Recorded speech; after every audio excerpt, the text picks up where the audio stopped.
on parle bien du déploiement de troupes au sol, du déploiement de troupes au sol américaines dans l'actualité de ce jour. Oui, c'est peut-être un débarquement qui est en préparation. Pourquoi on vous le dit? Parce qu'il y a ça.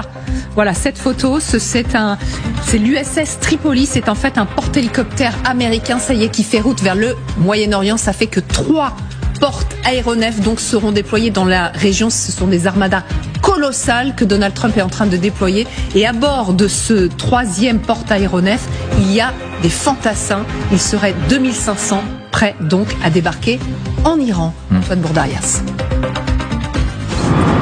C'est ce porte-hélicoptère, l'USS Tripoli, qui vient d'être appelé en renfort par Washington dans son intervention au Moyen-Orient.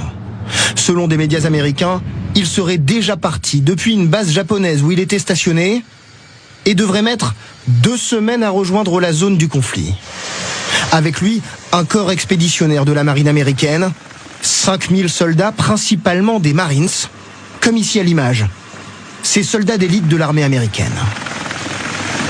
C'est des forces spéciales qui sont entraînées, notamment pour des interventions. C'est des gens qui vont plutôt aller à terre, avec des spécialités très spécifiques qui peuvent aller chercher quelqu'un ou quelque chose.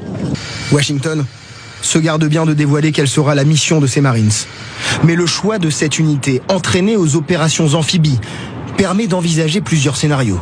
Divine, maintenant qu'on a bien vu les images de ce USS Tripoli, c'est son nom, quels sont les différents scénarios qui sont étudiés en ce moment même par les Américains en matière de débarquement, oui. La première option, les Américains pourraient débarquer sur l'île de Khark, qui est située à 500 km du détroit d'Ormuz et qui est surnommée l'île au pétrole. Et pour cause, sur ce tout petit bout de terre, 90% des exportations de pétrole iraniennes passent. C'est tout simplement le principal terminal pétrolier du pays. Vendredi, les Américains ont déjà visé 7 îlots, mais sans provoquer de dégâts majeurs, selon l'agence de presse Fars.